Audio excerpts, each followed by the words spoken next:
Question 11. The diagram below shows the graphs of the functions f of x is equal to p cos of qx and g of x is equal to the sine of x minus 1.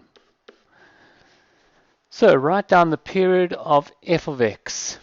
So the period is the number of degrees for one complete oscillation. So in this case, we're looking at f of x going around, we're coming there. Now, if I go any further, you see I'm repeating. So if I go on there, you see I'll be repeating that section over there. So this is the period over here. It's going to be 240 degrees. Then it says write down the value of P. Now, I've got this over here. I've got P and Q.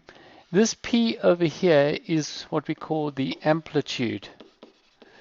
And it's basically half the total height. So in this case over here, I've got there and I've got there. So it's half of that.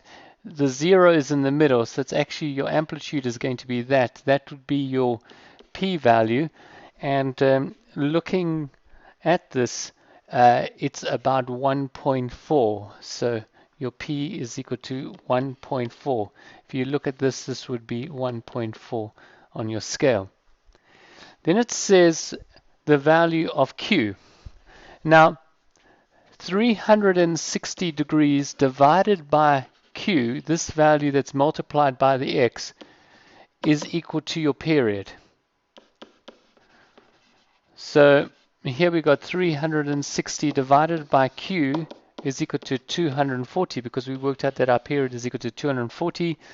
So Q is equal to 360 divided by 240. And when we work that out, we're going to get 3 over 2. So it's 1.5 is equal to Q.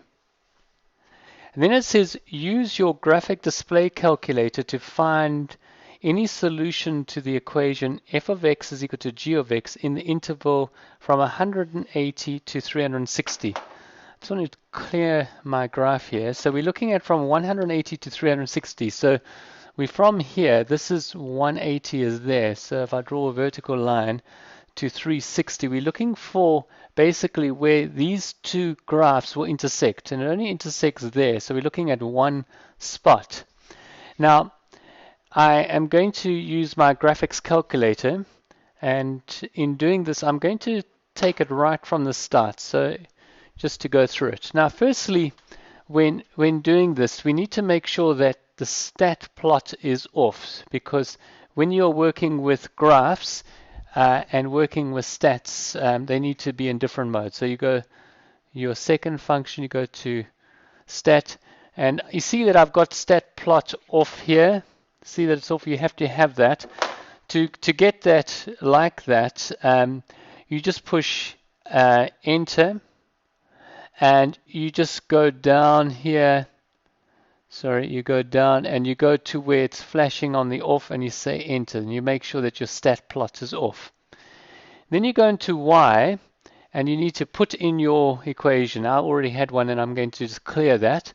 And I'm going to put both of these equations in. So I'm going to have f of x, I'm going to have, I know what these values are. Remember, I worked out that my P is equal to 1.4 and my Q was equal to 1.5. So I need to put those values in. So I go in here and I have 1.4 and I've got the cos and open brackets and it's 1.5 x close brackets. So that would be my one graph, and then I go down to my second graph, and that is just the sine of x close brackets minus 1, and I've got that.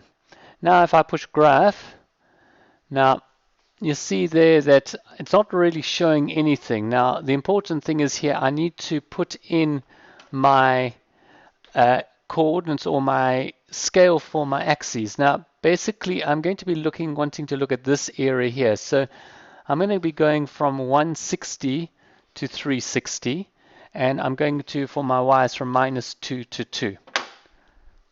So let's put in, we go to our window, and here I'm going to go from 160,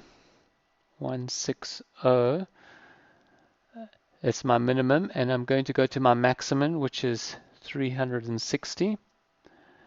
And I've got a scale of 0.5, that's probably all right. And then for my minimum, my y minimum, I need to be at least from -2. Now we need to use this button over here, down here.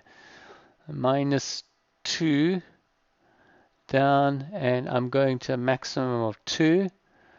And I've got 0.5 as my scale. That should all be all right. And I'm going to draw it. And there I've got my graph. Now, this over here is your intersection point. That's the one that we need to find. So we go to trace, and I'm just going to go along down there to that point.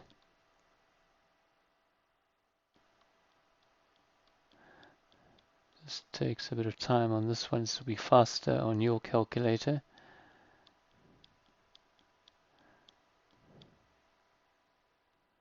And maybe one more. That looks about it.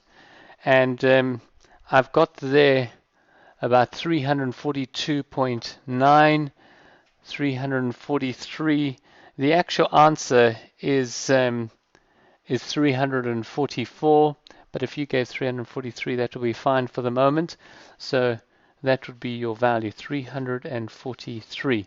Now the reason why we're looking at just the x value, not the y value, because we are looking at this when f of x is equal to g of x. So we're looking at when p cos, which is 1.4 cos of 1.5x, is equal to sine of x minus 1. So you see there's only an x value that we're looking at there, and so this would be the value that you need.